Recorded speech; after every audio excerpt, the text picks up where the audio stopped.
JJK के chapter number 261 के spoilers finally जाकर हमारे सामने आ चुके हैं और इस चैप्टर में गोजो की बॉडी के ऊपर किसी एक ऐसे इंसान ने कंट्रोल कर लिया है जो हमने सबसे ज़्यादा कम एक्सपेक्ट किया था, लेकिन सबसे ज़्यादा सेंस यही बनाता है। चैप्टर की शुरुआत में हम देखते हैं कि यूजी इतादोरी अपने भाई चोसो की मेमोरीज को याद करते हुए ये डिसाइड करता है कि वो अभी खड़े खड़े सुकुना की छाती को फाड़ देगा, लेकिन तभी सुकुना को कुछ ऐसा दिखाई देता है जो उसने एक्सपेक्ट नहीं किया था। उसके सामने खड़ा होता है गोजो सातोरू। पहले तो सुकुना को अपने पे बिलीव नहीं होता है कि उसके सामने Gojo Satoru the himself standing, लेकिन फिर कुछ ही क्षणों के बाद वो ये फिगर आउट कर लेता है कि सामने जो इंसान खड़ा है उसकी बॉडी तो गोजो सातोरू की है, लेकिन वो खुद गोजो नहीं है।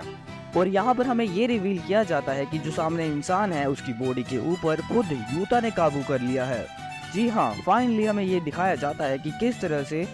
यूता केंजाकू को कंज्यूम कर लेता है उसको डिफीट करने के बाद, जिसकी वजह से रिका और यूता दोनों की टीम अप की वजह से अब यूता भी केंजाकू की कर्स टेक्निक को यूज कर सकता है और उसने अब फाइनली जाकर गोजो की बॉडी के ऊपर कंट्रोल कर लिया है। इस पर सुकुना ये कहता है कि यूता ओकोत्सु, मैंने तुम्हें बहुत ही ज़्यादा अंडर एस्टिमेट कर लिया था, मुझे नहीं लगा था कि तुम जीतने के लिए इस कगार तक पहुंच जाओगे। फिर हमें फ्लैशबैक दिखाया जाता है जहां पर हम देखते हैं कि सभी लोग किस तरह से ये डिस्कस कर रहे होते हैं कि किस तरह से उनको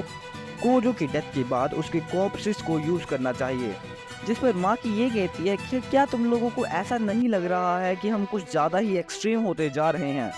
वहीं पर हकारी ये कहता है कि यूता ओकोत्सु, तुमने अपनी ह्यूमैनिटी के बारे में सोचा नहीं क्या, जिस पर यूता कहता है कि अगर सुकुना जैसे मॉन्स्टर को हराने के लिए मुझे अपनी ह्यूमैनिटी को छोड़ना भी पड़ता है तो मैं अपनी ह्यूमैनिटी को छोड़ दूंगा।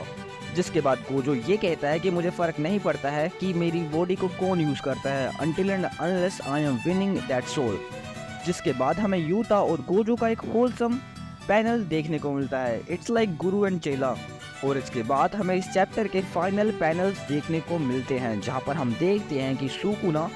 और गोजो सातोरू की बॉडी में बैठा हुआ यूता ओकोत्सु दोनों अपना डोमेन एक्सपेंशन यूज करते हैं एंड दैट्स डैम गुड। जिसके बाद एडिटर ये कमेंट करता है कि द रिवेंज बिगिंस नाउ, और इसी के साथ ये चैप्टर यहीं पर समाप्त हो जाता है। लेकिन अगर तुम लोग ये जानना चाहते हो कि गोजो यूजी इतादोरी की तरह सुकुना को कंट्रोल कर सकता है या नहीं, तो उसके लिए तुम ये वाला वीडियो चेकआउट कर सकते हो और ऐसे ही क्वालिटी कंटेंट के लिए सब्सक्राइब द मेकर।